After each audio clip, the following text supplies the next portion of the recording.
Hello students, नमस्ते। How are you. आपका अपना YouTube channel English by DR sir में हार्दिक स्वागत और अभिनंदन है। हम बात कर रहे थे प्रेजेंट इंडेफिनिट के यूजेज, प्रयोग के बारे में हम बात कर रहे थे। इसके प्रयोग के बारे में हमने देखा था कि इसका प्रयोग एक तो हैबिचुअल एक्शन, आत्तन क्रियाकलाप और डेली रूटीन, दैनिक क्रियाकलापों में इसका प्रयोग किया जाता है। उसमें हमने देखा था फॉर एग्जाम्पल लेके कि वह रात को 10 बजे आता है, वह अखबार पढ़ता है, वह सुबह चाय पीता है। तो जो हमने जो वाक्य देखे थे कि he reads A newspaper every morning, he comes here at night, जो भी हमने वाक्य देखे थे, तो इसका प्रयोग एक तो हमने देखा था डेली रूटीन और हैबिचुअल एक्शन में किया जाता था, और हमने इसका प्रयोग देखा था, इसका प्रयोग यूनिवर्सल ट्रूथ, सार्वभौमिक सत्य में किया जाता है, साइंटिफिक फैक्ट्स में किया जाता है इसका प्रयोग। और हमने इसका प्रयोग देखा था जनरल ट्रूथ में, देखा था सामान्य सत्य में इसका प्रयोग किया जाता है। और हमने इसका प्रयोग देखा था कि जो न्यूज़पेपर की, जो इंग्लिश न्यूज़पेपर की जो हेडलाइंस होती हैं, जो शीर्षक होते हैं, वो किसके अंदर होते हैं, प्रेजेंट इंडेफिनिट टेंस का ही उसमें प्रयोग किया जाता है। जो लाइव कमेंट्री होती है, जो आप सुनते हो रेडियो टीवी, जो जिस पर भी आप सुनते हो, उसमें किसका प्रयोग किया जाता है, प्रेजेंट इंडेफिनिट टेंस का प्रयोग किया जाता है। जो फिक्स प्रोग्राम्स होते हैं, जो नजदीकी भविष्य में होने वाले होते हैं, और जो टाइम शेड्यूल होते हैं, जो समय सारणी होती है, उनमें किसका प्रयोग किया जाता है, प्रेजेंट इंडेफिनिट टेंस का प्रयोग किया जाता है। उसमें हमने एक इंपॉर्टेंट बात देखी थी कि जो टाइम एडवर्बियल्स होती हैं, जो समय सूचक क्रिया विशेषण होते हैं, ऑलवेज आ जाए, ओपन आ जाए, जनरली आ जाए, रेयरली आ जाए, यूजुअली आ जाए, स्केर्सली आ जाए, शेल्डम आ जाए, एवरी डे आ जाए, every morning, every evening, every night आ जाए, once a day, once a week, once a month आ जाए, twice a day, twice a week आ जाए, तब उसमें किसका प्रयोग किया जाता है, प्रेजेंट इंडेफिनिट टेंस का प्रयोग किया जाता है। तो आज हम जो सेंटेंसेस देखेंगे, उनमें मैंने टाइम एडवर्बियल्स का प्रयोग किया है। तो किस टाइप के सेंटेंस एग्जाम में पूछे जाते हैं, तो चलते हैं। फर्स्ट सेंटेंस है boys boys always blank football in the playground.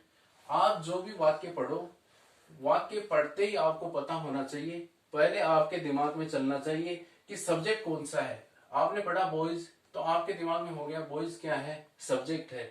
आपके सब्जेक्ट पढ़ते ही आपके दिमाग में ये इनपुट आना चाहिए कि जो सब्जेक्ट है वो सिंगुलर है या प्लूरल, एक वचन है या बहुवचन है।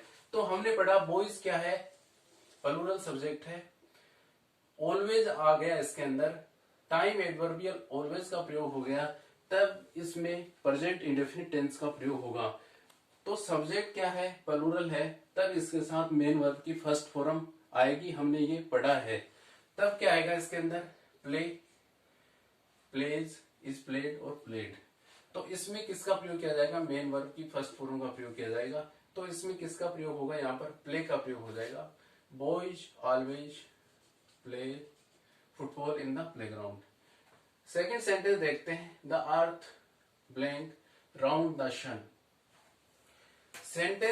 सेंटेंस को हमने पढ़ा, इसमें हमने एक यूज पढ़ा है कि जो सार्वभौमिक सत्य होता है, यूनिवर्सल ट्रूथ होता है, जो पहले से चला आ रहा है, पास्ट भूतकाल से चल रहा है, वर्तमान में भी चल रहा है और आगे भी चलेगा, भविष्य में भी चलेगा, जिसको हम क्या नहीं कर सकते, चेंज नहीं कर सकते, जिसको हम बदल नहीं सकते, उसमें किसका प्रयोग किया जाता है, किसका प्रयोग किया जाता है, प्रेजेंट इंडेफिनिट टेंस का प्रयोग किया जाता है, जिसको क्या बोलते हैं, यूनिवर्सल ट्रूथ बोलते हैं।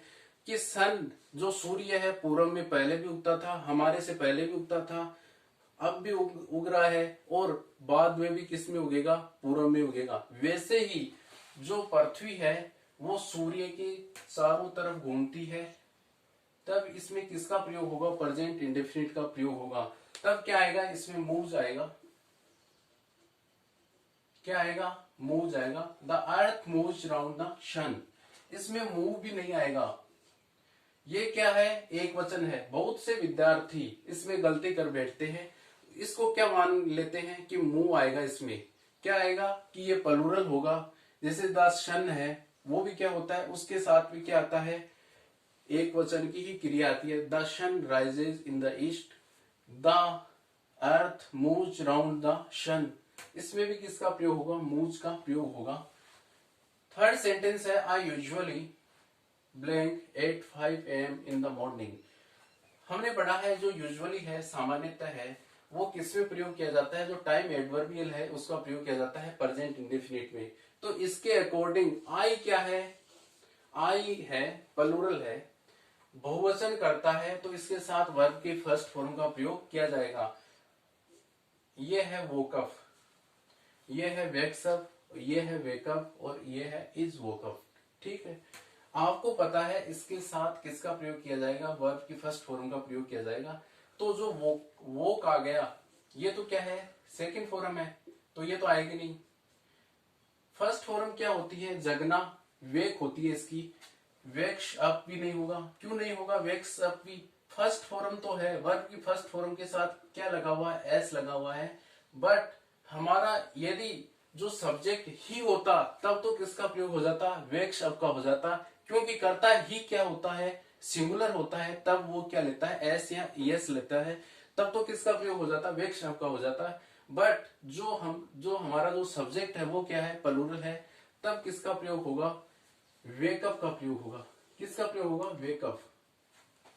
I usually wake up at 5 AM in the morning. ठीक है, फोर्थ सेंटेंस है पूजा सेल्डम। सेल्डम का अर्थ क्या होता है? कभी कभी। सेल्डम स्केर्सली का अर्थ होता है बहुत मुश्किल से। नेवर का अर्थ होता है कभी नहीं होता है। जो ये टाइम एडवर्बियल्स हैं इनका प्रयोग कौन से टेंस में होता है? प्रेजेंट इंडेफिनिट में होता है। तो जो सेल्डम है इसका अर्थ क्या होता है? कभी, कभी कभी। ठीक है, पूजा सेल्डम ब्लैंक मी। ठीक है, पूजा क्या है? सिंगुलर सब्जेक्ट है, एक वचन करता है, तो उसके अकॉर्डिंग हमको क्या देखना है कि मेन वर्ब की फर्स्ट फॉर्म के साथ एस या ईएस का प्रयोग होगा। टॉक्ड आ गया, वर्ब की सेकंड फॉर्म है, नहीं आएगा। टॉक आ गया, ये भी नहीं आएगा। यहां पर क्या होता? यू, दे, ये होता तब किसका प्रयोग होता? वी होता। आई होता तब किसका प्रयोग होता? टॉक का प्रयोग होता। इस टॉकिंग में नहीं आएगा, क्या आएगा? टॉक्स आएगा।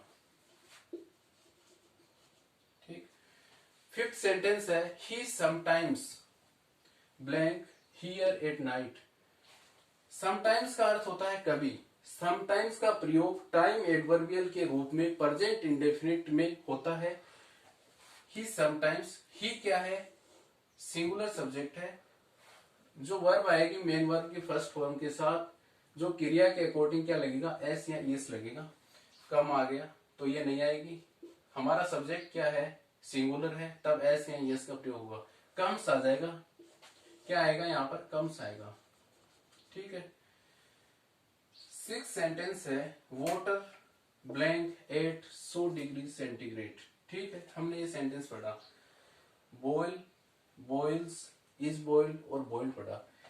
हमको पता है कि पानी 100 डिग्री सेंटीग्रेड पर उबलता है, पानी 0 डिग्री सेंटीग्रेड पर जमता है।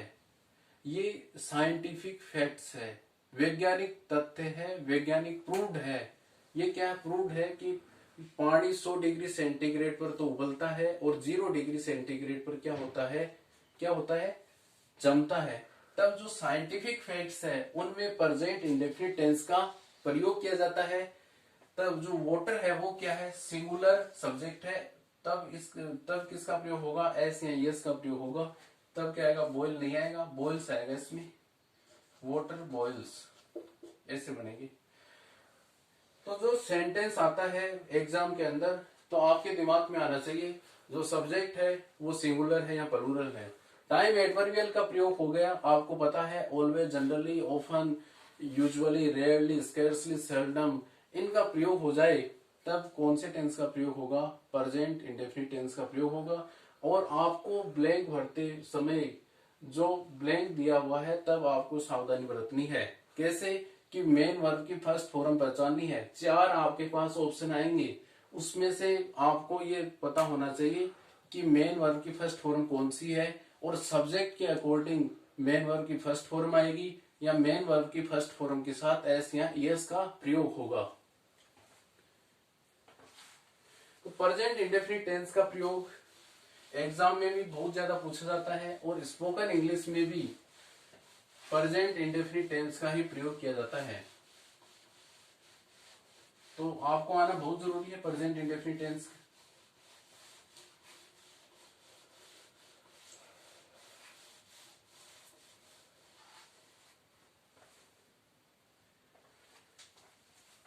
अब हम बात करेंगे, एक होते हैं कंडीशनल सेंटेंस। कंडीशनल सेंटेंस इनको हिंदी में कहते हैं शर्त सूचक वाक्य। शर्त सूचक वाक्य क्या कहते हैं? शर्त सूचक वाक्य। कंडीशनल सेंटेंस में क्या होता है? दो वाक्य होते हैं, दो क्लोज होते हैं, उपवाक्य होते हैं। इसमें एक होता है प्रिंसिपल क्लोज। प्रिंसिपल क्लोज एक तो होता है प्रिंसिपल क्लोज और एक होता है सबऑर्डिनेट क्लोज। सबऑर्डिनेट क्लोज इसको क्या कहते हैं? मुख्य उपवाक्य। और सबऑर्डिनेट का अर्थ होता है आश्रित उपवाक्य। जो आश्रित होता है मुख्य पर क्या रहता है? डिपेंडेंट या निर्भर रहता है। जो सबऑर्डिनेट क्लोज होता है उसके साथ कनेक्टिव योजक शब्दों का प्रयोग किया जाता है। कनेक्टिव योजक शब्द वो होते हैं जो दो वाक्यों को जोड़ते हैं। हम पढ़ेंगे जब कंजक्शन पढ़ेंगे या कनेक्टिव कंजक्शन, और इनको और क्या कहते हैं? कनेक्टिव कहते हैं। जो दो वाक्यों को जोड़ते हैं, दो शब्दों को जोड़ते हैं या दो शब्द समूह को जोड़ने का कार्य करते हैं, वो क्या होते हैं? कनेक्टिव या कंजक्शन होते हैं। इसमें कनेक्टिव का प्रयोग किया जाता है। इफ का अर्थ होता है यदि, अनलेस का अर्थ होता है इफ नॉट, यदि नहीं हो तो। अनटिल का अर्थ होता है जब तक, अनटिल का अर्थ होता है जब तक। अनलेस का क्या अर्थ हो गया? यदि नहीं, ठीक है। व्हेन का अर्थ क्या हो गया? जब। एक तो जो सबऑर्डिनेट क्लोज है, जो आश्रित उपवाक्य है, उससे पहले जो कनेक्टिव का प्रयोग होता है, जो योजक शब्दों का प्रयोग होता है, उसमें आ सकता है इफ का अर्थ होता है यदि, अनलेस आ सकता है इफ नॉट, यदि नहीं हो। अनटिल का अर्थ होता है जब तक। व्हेन का अर्थ होता है जब। आफ्टर और बिफोर। बिफोर का अर्थ होता है पहले, आफ्टर का अर्थ होता है बाद में, ठीक है। इन कनेक्टिव का प्रयोग होता है। एक तो जो प्रिंसिपल क्लोज होता है उसमें जिस टेंस का प्रयोग किया जाता है वो होता है फ्यूचर इंडेफिनिट। फ्यूचर इंडेफिनिट कौन से टेंस का प्रयोग किया जाता है? फ्यूचर इंडेफिनिट का। और जो सब ऑर्डिनेट क्लोज होता है उसमें प्रयोग किया जाता है प्रेजेंट इंडेफिनिट का। प्रेजेंट इंडेफिनिट का। इसमें जो सब ऑर्डिनेट क्लोज होता है उसमें प्रयोग किया जाता है प्रेजेंट इंडेफिनिट का, और जो प्रिंसिपल क्लोज होता है फ्यूचर इंडेफिनिट का प्रयोग किया जाता है। तो आपको ध्यान में रखना है इसके अंदर, एक तो आपको जो मुख्य बात है वो ध्यान में रखनी है कि जो कनेक्टिव, जो योजक शब्द हैं, योजक शब्द कौन से हैं? इफ आ जाए, अनलेस आ जाए, अनटिल आ जाए, व्हेन आ जाए, आफ्टर आ जाए, बिफोर आ जाए। इन जो वर्ड है इनका प्रयोग प्रिंसिपल क्लोज से पहले नहीं होगा। इनका प्रयोग सब ऑर्डिनेट क्लोज, जो आश्रित उपवाक्य है, उससे पहले होगा। एक तो जो इम्पोर्टेंट बात है वो आपको ध्यान में रखनी है कि जो कनेक्टिव है या जो कंजक्शन है, कंजक्शन क्या होते हैं? दो वाक्यों को जोड़ते हैं, दो शब्दों को जोड़ते हैं, दो शब्द समूह को जोड़ते हैं, उनको क्या कहते हैं? कनेक्टिव या कंजक्शन कहते हैं। तो इनका प्रयोग कहां पर किया जाता है? सब ऑर्डिनेट क्लोज से पहले किया जाता है। एक तो इम्पोर्टेंट बात यह है, और एक बात यह है प्रिंसिपल क्लोज होता है उसमें फ्यूचर इंडेफिनिट टेंस का प्रयोग होगा, और सब ऑर्डिनेट क्लोज है उसमें किसका प्रयोग होगा? प्रेजेंट इंडेफिनिट टेंस का प्रयोग होगा। तो एग्जाम में कई बार पूछ लिया जाता है इसके बारे में कि जो कनेक्टिव है वो प्रिंसिपल क्लोज के लगा देते हैं, तब यदि आपको पता है तब तो आप क्या कर दोगे? सही कर दोगे। फॉर एग्जाम्पल देखते हैं,